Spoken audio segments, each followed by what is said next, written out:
ਦੇ ਅੰਦਰ ਜੁੜ ਬੈਠੇ ਗੁਰੂ ਪਿਆਰੇ ਗੁਰੂ ਸਵਾਰੇ ਸਤਸੰਗੀ ਜਨੋ, ਸਤਿਗੁਰੂ ਜੀ ਨੇ ਕਿਰਪਾ ਕੀਤੀ ਹੈ। ਅੱਜ ਦਾ ਵਿਸ਼ੇਸ਼ ਦੀਵਾਨ ਜਿਹੜਾ ਆਪਾਂ ਗਿਆਨੀ ਦਿੱਤ ਸਿੰਘ ਜੀ ਦੇ ਜਨਮ ਦਿਹਾੜੇ ਨੂੰ ਸਮਰਪਿਤ ਅੱਜ ਆਪਾਂ ਵਿਚਾਰਨਾ ਹੈ। ਪਿਛਲੇ ਸਮੇਂ ਤੋਂ ਆਪ ਜੀ ਵੱਲੋਂ ਇਹ ਵਿਚਾਰਾਂ ਆ ਰਹੀਆਂ ਸੀ ਵੀ ਗਿਆਨੀ ਜੀ ਦੇ ਜੀਵਨ ਦੇ ਬਾਰੇ ਆਪਾਂ ਰਲ ਕੇ ਗੱਲ ਕਰੀਏ। ਅੱਜ ਦੇ ਦਿਨ 1850 ਦੇ ਵਿੱਚ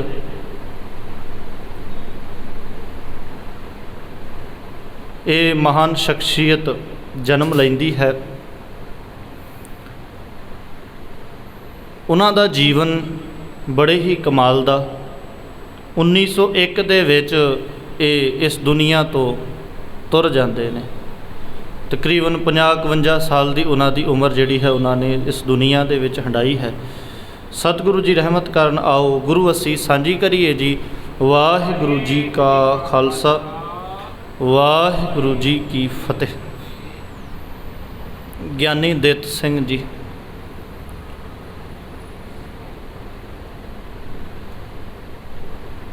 ਇੱਕ ਨਾ ਵਿਚਾਰ ਕਰਨ ਤੋਂ ਪਹਿਲਾਂ ਇੱਕ ਵਿਦਵਾਨ ਨੇ ਗੱਲ ਲਿਖੀ ਹੈ, ਤੇ ਚਲੋ ਸਾਡੀ ਤਰਾਸਤੀ ਦੀ, ਪਰ ਉਹ ਕਹਿੰਦਾ ਵੀ ਲੋਕਾਂ ਦੇ ਕੋਲ ਲੋਹਾ ਸੀ, ਉਹਨਾਂ ਨੇ ਸੋਨੇ ਦੇ ਭਾਅ ਵੇਚ ਦਿੱਤਾ। ਸਾਡੇ ਕੋਲ ਸੋਨਾ ਸੀ ਤੇ ਸਾਨੂੰ ਪਤਾ ਹੀ ਨਹੀਂ ਲੱਗਾ, ਅਸੀਂ ਰੋੜ ਕੇ ਰੱਖ ਦਿੱਤਾ। ਦੁਨੀਆ ਦੇ ਇਤਿਹਾਸ ਦੇ ਵਿੱਚ ਕਦੇ ਹੋਇਆ ਵੀ ਹਾਰਨ ਵਾਲਾ ਮਸ਼ਹੂਰ ਹੋ ਗਿਆ ਹੋਵੇ ਤੇ ਜਿੱਤਣ ਵਾਲੇ ਨੂੰ ਚੇਤਾ ਵੀ ਨਾ ਕੀਤਾ ਹੋਵੇ ਕਿਸੇ ਨੇ।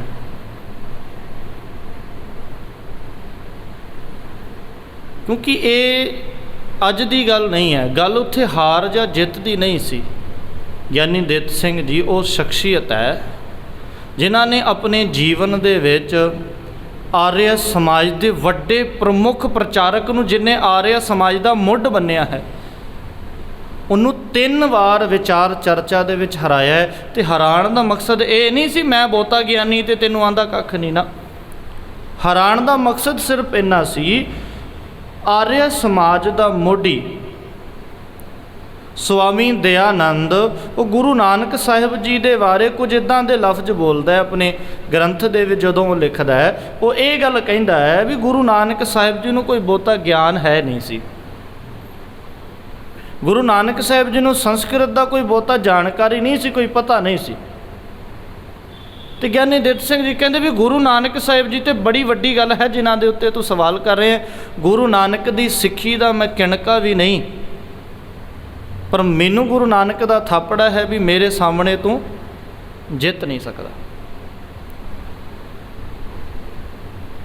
ਪਰ ਹੈਰਾਨਗੀ ਪਤਾ ਕੀ ਹੈ ਵੀ ਅੱਜ ਵੀ ਤੇ ਅਸੀਂ ਨਾ ਆਪਣੇ ਵਿਦਵਾਨਾਂ ਦੀ ਕਦਰ ਨਹੀਂ ਪਾਈ।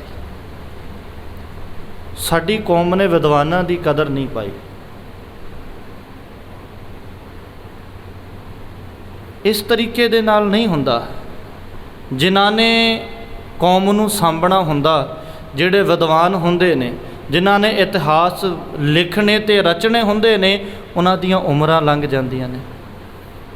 ਕਦੇ ਪ੍ਰੋਫੈਸਰ ਸਾਹਿਬ ਸਿੰਘ ਜੀ ਦਾ ਜੀਵਨ ਪੜ੍ਹਿਓ, ਜਿਨ੍ਹਾਂ ਨੇ ਗੁਰੂ ਗ੍ਰੰਥ ਸਾਹਿਬ ਜੀ ਦਾ ਟੀਕਾ ਕੀਤਾ ਨਾ ਜੀ, ਉਹਨਾਂ ਦਾ ਜੀਵਨ ਪੜ੍ਹਿਓ। ਗੁਰੂ ਗ੍ਰੰਥ ਸਾਹਿਬ ਜੀ ਦੇ ਅਰਥ ਕਰਨੇ ਆਮ ਗੱਲ ਨਹੀਂ ਹੈ। ਪੂਰੀ ਜ਼ਿੰਦਗੀ ਲੰਘਾ ਦਿੱਤੀ ਉਹਨਾਂ ਨੇ। ਸਰੀਰ ਬਿਮਾਰੀ ਦੇ ਨਾਲ ਉਲਝ ਰਿਹਾ, ਬਿਮਾਰੀ ਦੇ ਨਾਲ ਸਾਰਾ ਸਰੀਰ। ਮੌਤ ਦੇ ਮੂੰਹ ਦੇ ਵਿੱਚ ਬੈਠੇ ਨੇ, ਪਤਾ ਨਹੀਂ ਕਿਹੜਾ ਸਮਾਂ ਆਵੇ ਤੇ ਇਸ ਸੰਸਾਰ ਤੋਂ ਤੁਰ ਜਾਈਏ, ਪਰ ਉਹ ਲਗਾਤਾਰ ਕਾਰਜ ਦੇ ਵਿੱਚ ਲੱਗੇ ਹੋਏ ਨੇ। ਖੈਰ, ਪ੍ਰੋਫੈਸਰ ਸਾਹਿਬ ਸਿੰਘ ਜੀ ਦੇ ਆਪਾਂ ਫਿਰ ਕਿਸੇ ਦਿਨ ਵਿਚਾਰ ਕਰਾਂਗੇ। ਗਿਆਨੀ ਦਿੱਤ ਸਿੰਘ ਜੀ ਬਚਪਨ ਤੋਂ ਲੈ ਕੇ ਤੀਖਣ ਬੁੱਧੀ ਵਾਲੇ, ਹਾਜ਼ਰ ਜਵਾਬ, ਨਿਡਰ ਯੋਧੇ ਸੀ। ਜਿੱਥੇ ਜਿਹੜੀ ਗੱਲ ਕਰਨੀ ਕਰਨੀ ਹੈ, ਔਰ ਇੰਨੀ ਸਪਸ਼ਟ ਇੰਨੇ ਤਰੀਕੇ ਦੇ ਨਾਲ ਗੱਲ ਕਰਦੇ ਸੀ, ਦਲੀਲ ਦੇ ਨਾਲ, ਵੀ ਜੇ ਕਿਤੇ ਗਿਆਨੀ ਦਿੱਤ ਸਿੰਘ ਜੀ ਬਚਪਨ ਤੋਂ ਲੈ ਕੇ ਖੜ ਕੇ ਕਿਤੇ ਲੈਕਚਰ ਕਰ ਰਿਹਾ ਨਾ, ਬੋਲ ਰਿਹਾ ਨਾ, ਤੇ ਰਾਹ ਜਾਂਦਾ ਬੰਦਾ ਵੀ ਖੜ ਜਾਂਦਾ ਸੀ। ਦੁਨੀਆ ਦੇ ਲੋਕ ਦੂਰ ਤੋਂ, ਛੋਟੀ ਉਮਰ ਤੋਂ ਹੀ ਉਹਨਾਂ ਦੇ ਤਕਰੀਰਾਂ ਸੁਣਨ ਦੇ ਵਾਸਤੇ ਦੂਰ ਤੋਂ ਆਉਂਦੇ ਸੀ। ਤਕਰੀਰਾਂ ਸੁਣਨ ਦੇ ਵਾਸਤੇ, ਉਹਨਾਂ ਦੇ ਲੈਕਚਰ ਸੁਣਨ ਦੇ ਵਾਸਤੇ ਆਉਂਦੀ ਸੀ।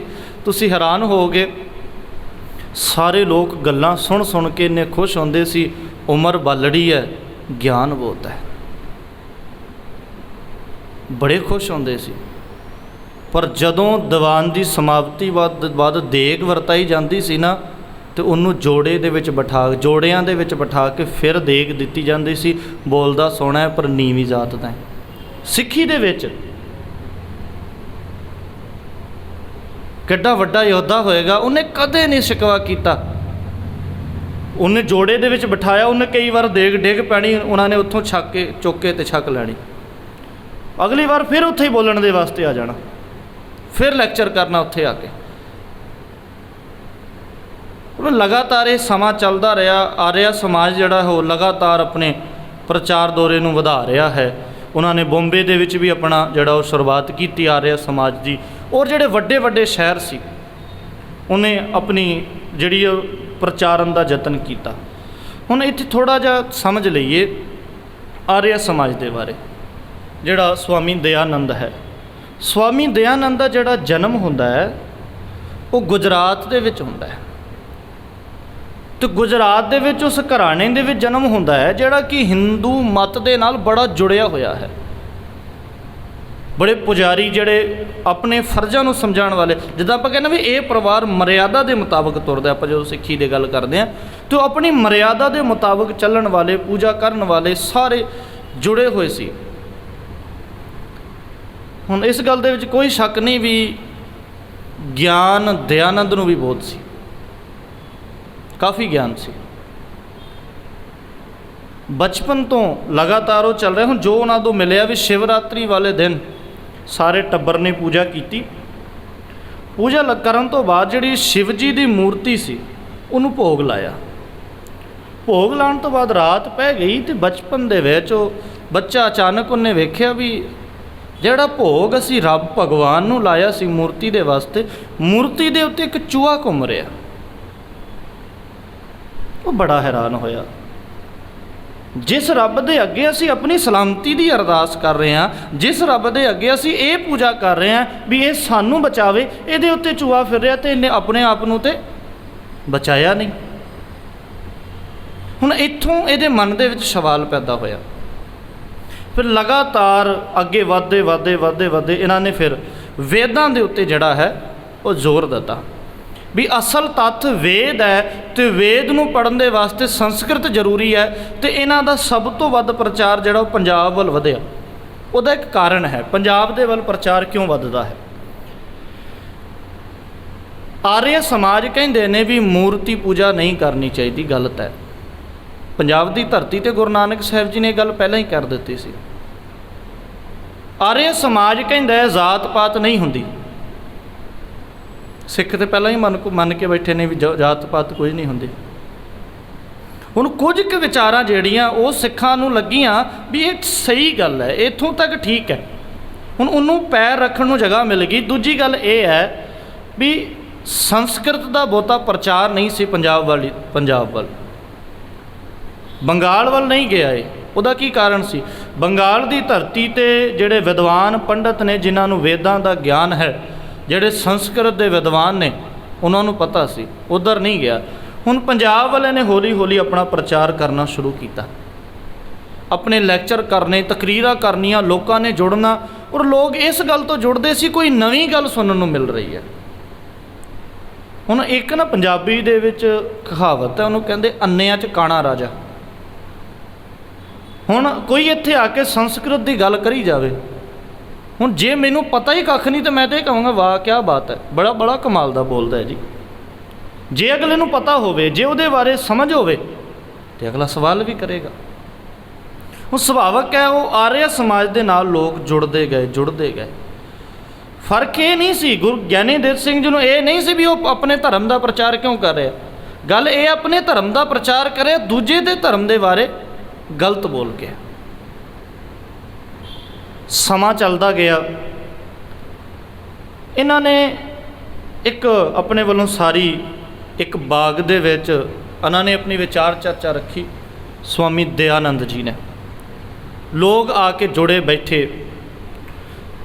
लगातार चर्चा चलती गई। इस चर्चा दे विच ਗਿਆਨੀ ਦਿੱਤ ਸਿੰਘ जी भी आ गए। विचारां होईयां, ऐ बैठे ने सारे ते वेख्या। उन्होंने एक किताब लिखी है दे बारे ਗਿਆਨੀ ਦਿੱਤ ਸਿੰਘ जी ने। वो किताब का नाम है स्वामी दयानंद नाल मेरा संवाद। 3 विचार चर्चा होईयां ने, जो कुछ होया है उन्होंने हूबहू बयान किया। वो कहते भी जदों मैं गया उत्थे जाके वेख्या भी एक उच्चा चौड़ा लम्मा बंदा जिन्हें नवीं नवीं कहते टेंड की हुई है तो गधेले ते बैठा है। उत्थे सारे लोग उहदे आस पास बैठे ने, लोग सवाल कर रहे ने, वो जवाब दे रहा। लगातार ये जिहड़ी है विचार चर्चा चलती रही। हुण ਗਿਆਨੀ ਦਿੱਤ ਸਿੰਘ जी सब तो पहला की हुंदा है भी किसी बंदे नूं सवाल करन तो पहला उन्होंने समझना पैंदा है। जदों तक तुसी अगले दे लहजे नूं नहीं समझोगे, गल कित्थों करनी है कित्थों फड़नी है, तुसी फस जाओगे। उन्होंने बड़े तरीके दे नाल उहदे लहजे नूं वेख्या, उहदे गल करन दे तरीके नूं वेख्या भी किस तरीके दे नाल किहड़ी गल करदा है। वारी आई ਗਿਆਨੀ ਦਿੱਤ ਸਿੰਘ जी ने कहा भी मैं सवाल करना चाहुंदा। कहंदे भी करो सवाल। ਗਿਆਨੀ ਦਿੱਤ ਸਿੰਘ जी ने पहला सवाल किया भी ये कुदरत किन्ने बनाई है, ये सारा सारा जिहड़ा ब्रह्मंड है, ये जिहड़ी रचना है किन्ने कीती है। कहंदा भी होएगा कोई आम जिहा बंदा, ये तो कोई वड्डी गल नहीं हुई, इहदा जवाब तो मेरे कोल है। कहंदा भी ये तो ईश्वर ने बनाई है। कहते जी ठीक है, ईश्वर ने बनाई है, पर ईश्वर ने खुद अपने आप तो बनाई है या किसी और चीज़ की मदद लैके बनाई है। उन्होंने कहते भी ईश्वर तो आकार रहत है, उहदा कोई आकार नहीं है, तो उन्हें अपने आप तो नहीं बनाई, उन्हें तत्त इकट्ठे करके उतों ये सृष्टि बनाई है। ਗਿਆਨੀ जी कहते ठीक है, वो तत्त कित्थे सी जदों ये कुछ भी नहीं सी, वो तत्त कित्थे सी ते तत्तां दी गिणती किन्नी है। वो कहंदा 4 तत्त ने। ਗਿਆਨੀ जी कहंदे ये तत्त कित्थे सी। वो कहंदे ये तत्त आकाश दे विच उड़ रहे सी, घूम रहे सी, सूक्ष्म रूप दे विच उत्थे उत्थे घूम रहे सी। फिर रब ने इन्हां नूं एकत्र कीता, इन्हां दे विचों जिहड़े जल दे तत्त सी उहदे विचों नदियां बना दित्तियां, जिहड़े बनस्पति दे तत्त सी कहंदे उहदे विचों ये सारे बूटे बनस्पति बना दित्ती, बाकी इंसान बना दिते, धरती बना दित्ती, सारा कुछ बनाया। हुण इत्थों ਗਿਆਨੀ जी ने हिसाब ला लिया भी बंदे कोल ज्ञान तो है पर तर्क नहीं है, समझ नहीं है। हुण अगली गल जिहड़ी उन्होंने की भी मैनू हुण हस के उन्होंने गल की भी स्वामी जी मैनू तो तुहाडा रब एक कारीगर वांग लगदा। वो कहंदे भी किदां। कहंदे तुसीं वेखो एक कारीगर एक बिल्डिंग बनाउंदा, ना तो उन्हें सरिया बनाया, ना उन्हें इट्टां बनाईयां, ना उन्हें बजरी बनाई, ना उन्हें सीमेंट बनाया, उन्होंने बनया बनाया मिल गया, उहदे कोल तरीका सी ते उन्हें बिल्डिंग बना दित्ती। वो कहंदा मैनू तुहाडा रब एक रसोई दे विच काम कर रही औरत वर्गा लगदा।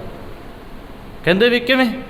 कहंदा तुसीं वेखो उहदे कोल चौल सी, उन्हें चौल बना दिते, उहदे कोल दाल सी, उन्हें दाल नूं तड़का ला के दाल बना दिता, बट दाल बना दी। उहदे कोल आटा सी, उन्हें प्रशादे तैयार कर दिते। लोकां दे विच हासा पै गया। हुण अगों स्वामी थोड़ा जिहा गुस्से च भी होया भी मैं एडा वड्डा विद्वान ते मेरे सामने किदां दीयां गल्लां करदियां। वो कहंदा भी हिंदी दे विच कहंदा भी ठीक है, जे तुसीं कहंदे हो भी रब नूं तुसीं एक औरत दे नाल तुलना कर रहे हो, तो एक औरत नूं कहो भी जाके सृष्टि की उत्पत्ति करके विखावे। औरत ने कहो भी दुनिया दे विच उस रब की कुदरत दे विच कुछ बना के दिखावे। तो अगों ਗਿਆਨੀ जी ने भी कह दिता भी अपने रब नूं कहो रसोई च आके रोटी बना के विखावे। कहंदा भी इदां किदां हो सकदा है। वो कहंदा तुहाडा रब दुनिया दे विच आके रोटी नहीं बना सकदा, पर ये औरत है जिहड़े अपनी जिंदगी दे विच सारे घर नूं सांभ के रखदी है, तुहाडे वर्गे विद्वान योद्धियां नूं जन्म भी दिंदी है।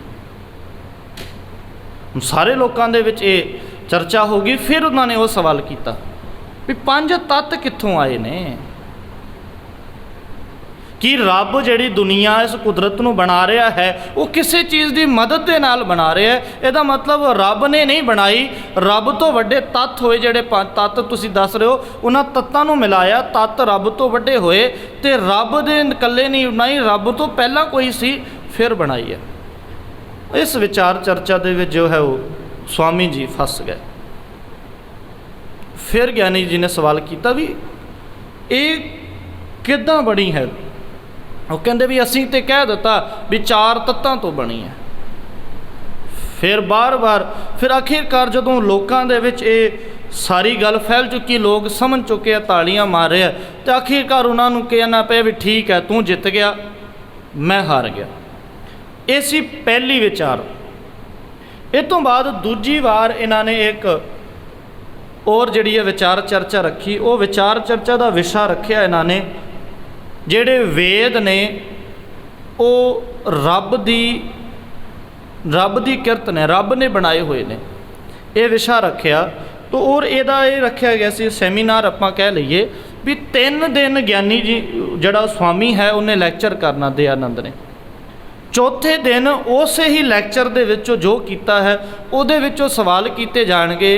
इहदी शर्त ये सी भी बाहरों कोई सवाल नहीं पूछा जाएगा, जो कुछ पूछा जाएगा जो मैं बोल रहा उहदे विचों पूछा जाएगा। ये गल चल रही है। हुण जिहड़े ज्ञानी दित सिंह जी दे साथी ने उन्होंने आके कहा भी 3 दिन तो लगातार लैक्चर जिहड़ा दयानंद वो कर रहा, इहदे अहंकार नूं सੱਟ मारनी पेगी, इहनूं फिर समझाना पेगा। ज्ञानी दित सिंह जी दे उन्होंने साथी सरदार जौहर सिंह उन्होंने कहा भी सवेरे विचार चर्चा दे विच जाना है। ज्ञानी दित सिंह जी कहते भी मैं अपने वालों तैयारी करने की कोशिश की। पर उत्थे सरदार जौहर सिंह ने गल कही भी दित सिंह वो अपने आप दे विच चलाक बहुत है दयानंद, उन्होंने गल करन दा तरीका है, वो बंदे नूं गल दे विच फसा लैंदा है। वो लगातार विचार चर्चा करे, उन्होंने अभ्यास हो चुका इस गल का। हुण ज्ञानी जी कहते मैं रात नूं सौण लगा अपने दिमाग दे विच कुछ सवालों की तरतीब बनाई, उन्हां सवालों नूं मैं लिखिया। सवेर हुई उन्हां सवालों नूं फिर मैं विचारिया और विस्तार दे नाल हुई। सवेर हुई तो असीं जिस थां ते विचार चर्चा होनी सी उस थां ते पहुँच गए। उत्थे वेखिया भी एक दरी विछी हुई है, एक टेबल लगे है, उहदे एक पासे कुर्सी है दूजे पासे कुर्सी है। लोग इंतजार कर रहे हैं, पंडित जी आए, स्वामी जी आए, कुर्सी ते आके बह गए। तो कहते भी अज की शर्त यह है जिन्हें सवाल करने उन्हें मेरे सामने कुर्सी ते आके बैठना। जदों वो मेरे नाल विचार चर्चा दे विच हार गया तो अपने आप कुर्सी तो उठ के थल्ले बैठेगा दरी दे उत्ते। विचार चर्चा हुई। पहला काजी जी ने उन्होंने सवाल किया तो उन्हां दीयां गल्लां दे विच उलझा के स्वामी जी ने काजी नूं भी हरा दिता। उत्थों दे कोई विद्वान पंडित आए, उन्हां दीयां गल्लां दे विच उलझा के उन्होंने भी हरा दिता। हुण ज्ञानी दित सिंह जी सामने आए तो उहदे मत्थे दे विच ते पहलां ही लग गया तो ये होए तो वही बंदा जिहड़ा पहलां भी हरा चुके। हुण सवाल इत्थे आया, वो कहंदे भी मैं ये साबित करना है ये जिहड़ी किरत है वेद ये रब दी नहीं है, इंसान दी किरत है। वो कहंदे भी करो साबित। वो कहंदे भी वेद जिहड़े ने हुण उन्होंने जिहड़ी गल लिखी वो कहंदे जिहड़ी बोली हुंदी है ना वो 4 प्रकार दी हुंदी है, 4 प्रकार दी अलग अलग बोली हुंदी है। तो उन्होंने सवाल किया सब तो पहला भी वेद किहड़ी बोली दे विच लिखे हुए ने, किहड़ी बोली दे विच वेद लिखे हुए ने। कहंदा जी बेखरी दे विच, बेखरी बोली 4 प्रकार की बोली है। एक बोली वो है परा बैसंतर, इदां करके 4 बोलियां जिहड़ियां हुंदियां ने। उहदे विच एक है एक जो आपां दिमाग दे विच सोच रहे हैं वो भी बोली है। एक वो हुंदा है भी आपां कल्ले दे विच बैठ के कुछ सोच रहे हैं वो हजे जुबान तक नहीं आया। एक वो हुंदा है पूरी गल साडे दिमाग दे विच आ गई है, दिमाग तो जुबान दे विच आण दे विचकार जिहड़ा सफ़र है वो भी एक बोली का नाम है। और जिहड़ी ये बैखरी बोली है इनू कहंदे आ भी अखरां दे राहीं ਜਿਹੜੀ ਜ਼ੁਬਾਨ ਦੇ ਰਾਹੀਂ ਬੋਲੀ ਜਾਵੇ, ਜਿਹਨੂੰ ਬੋਲਣ ਦੇ ਵਾਸਤੇ ਜ਼ੁਬਾਨ ਦੀ ਲੋੜ ਹੈ, ਜਿਹਨੂੰ ਬੋਲਣ ਦੇ ਵਾਸਤੇ ਦੰਦਾਂ ਦੀ ਲੋੜ ਹੈ, ਜਿਹਨੂੰ ਬੋਲਣ ਦੇ ਵਾਸਤੇ ਤਾਲੂ ਦੀ ਲੋੜ ਹੈ, ਜਿਹਨੂੰ ਬੋਲਣ ਦੇ ਵਾਸਤੇ ਬੁੱਲਾਂ ਦੀ ਲੋੜ ਹੈ। ਸਵਾਮੀ ਜੀ ਵੇਦ ਕਿਹੜੀ ਭਾਸ਼ਾ ਦੇ ਵਿੱਚ ਉਚਾਰਨ ਹੋਏ ਨੇ? ਉਹ ਕਹਿੰਦੇ ਜੀ ਬੇਖਰੀ ਦੇ ਵਿੱਚ। ਕੀ ਰੱਬ ਦੇ ਜ਼ੁਬਾਨ ਹੈ? ਉਹ ਕਹਿੰਦੇ ਜੀ ਨਾ, ਰੱਬ ਤੇ ਨਿਰਾਕਾਰ ਹੈ।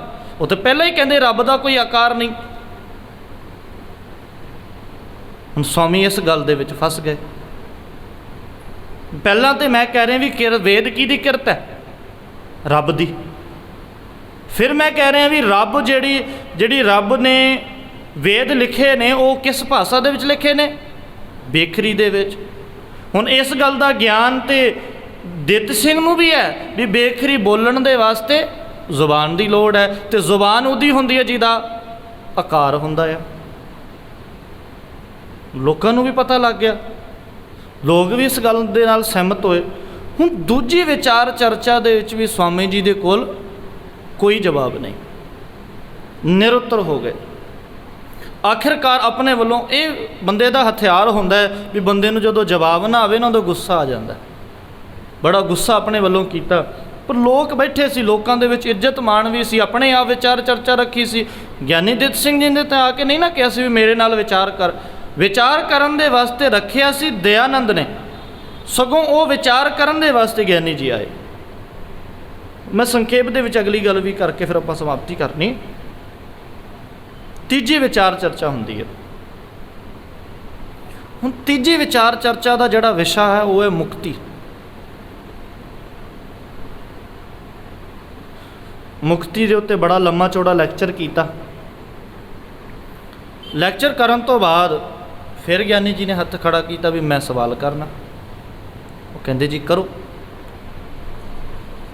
ਸਵਾਲ ਇਹ ਸੀ ਮੁਕਤੀ ਕੀ ਹੈ ਤੇ ਕਿਹੜੀ ਚੀਜ਼ ਤੋਂ ਚਾਹੀਦੀ ਹੈ? ਕਿਹੜੀ ਚੀਜ਼ ਤੋਂ ਕਿਹੜੀ ਚੀਜ਼ ਨੂੰ ਮੁਕਤ ਕਰਨਾ ਹੈ?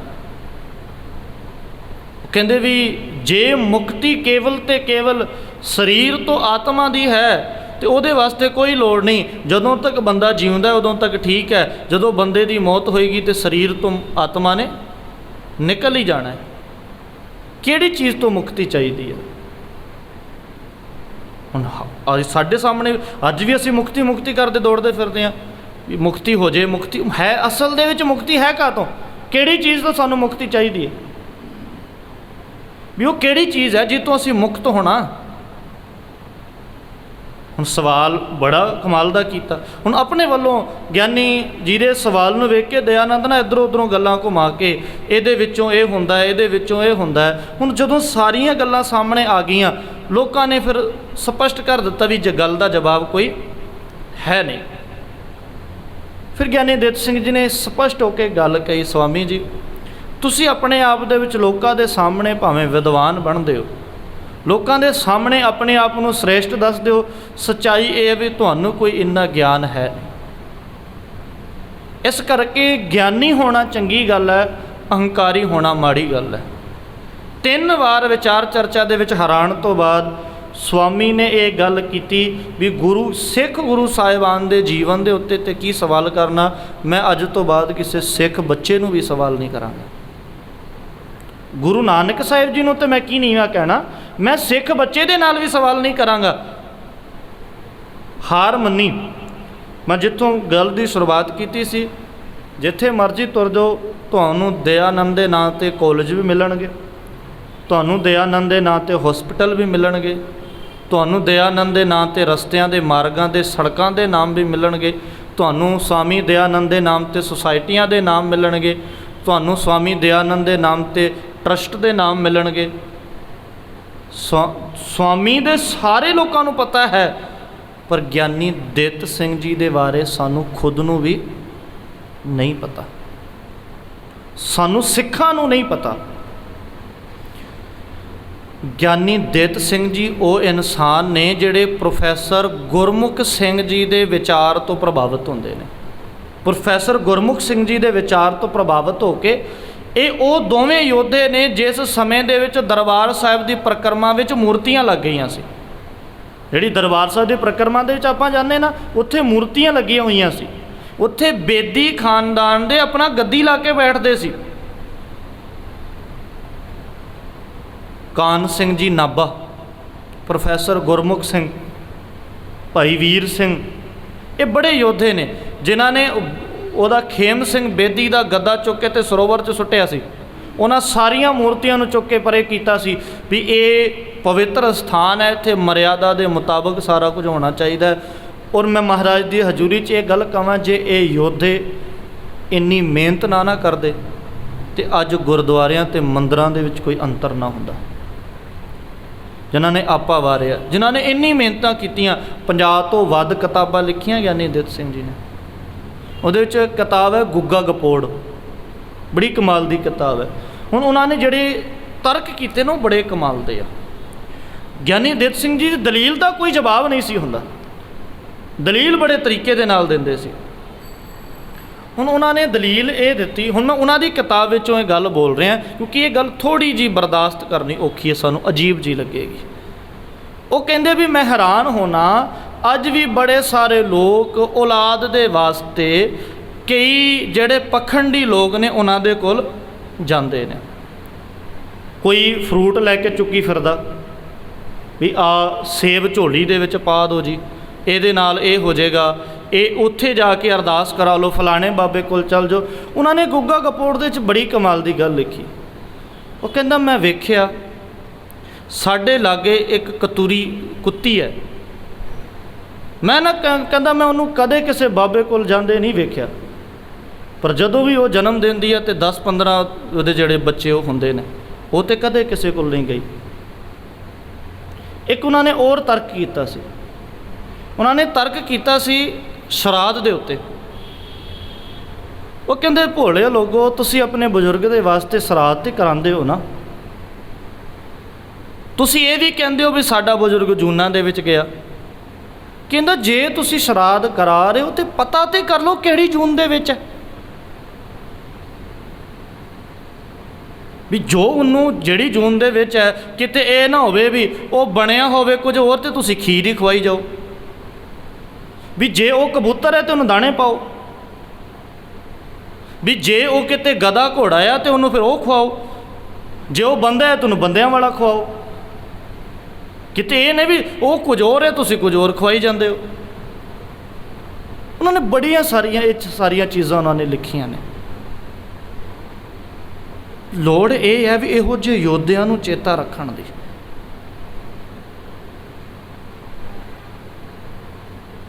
ਗੱਲ ਇੱਥੇ ਹੈ ਵੀ ਚੇਤਾ ਕਿਸੇ ਨੇ ਥੋੜ੍ਹੀ ਆ ਕੇ ਕਰਾਉਣਾ ਸਾਨੂੰ, ਇਹ ਤਾਂ ਸਾਨੂੰ ਖੁਦ ਹਿੰਮਤ ਮਾਰਨੀ ਪਏਗੀ, ਖੁਦ ਸੋਚਣਾ ਪਏਗਾ ਵੀ ਜਿਹੜੇ ਸਾਡੇ, ਉਹਨਾਂ ਦਾ ਆਪਣਾ ਲਾਲਚ ਥੋੜ੍ਹੀ ਸੀ ਜੀ ਕੋਈ।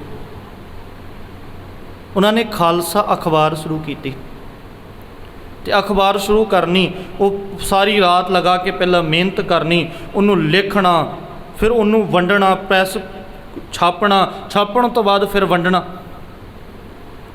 ਜੀਵਨ ਦੇ ਵਿੱਚ ਉਹ ਜੀਵਨ ਉਹਨਾਂ ਦਾ ਵੱਖਰਾ ਬੜਾ, ਖਾਸ ਕਰਕੇ ਆਪਾਂ ਸਿਰਫ ਅੱਜ ਵਿਚਾਰ ਚਰਚਾਵਾਂ ਦਾ ਟੌਪਿਕ ਜਿਹੜਾ ਉਹ ਰੱਖਿਆ ਸੀ। ਬੜੀ ਆਰਥਿਕ ਤੰਗੀ ਦੇ ਵਿੱਚੋਂ ਵੀ ਲੰਘੇ ਨੇ ਉਹ, ਜਿਹਦੇ ਵਿੱਚ ਵਿਚਕਾਰ ਕਈ ਸਾਲ ਉਹਨਾਂ ਨੂੰ ਅਖਬਾਰ ਵੀ ਬੰਦ ਕਰਨੀ ਪਈ। ਖੈਰ ਇਹ ਸਾਰੀਆਂ ਵਿਚਾਰਾਂ ਸਾਡੇ ਵਾਸਤੇ ਬੜੀਆਂ ਜ਼ਰੂਰੀ ਤੇ ਸਮੇਂ ਦੇ ਵਿੱਚ ਇਹ ਸਮਾਂ ਮੰਗਦਾ ਇਹਨਾਂ ਸਾਰੀਆਂ ਚੀਜ਼ਾਂ ਨੂੰ। ਠੀਕ ਹੈ, ਪੁਰਾਤਨ ਇਤਿਹਾਸ ਨੂੰ ਕਿਤੇ ਨਾ ਕਿਤੇ ਆਪਾਂ ਚੇਤਾ ਕਰ ਲੈ।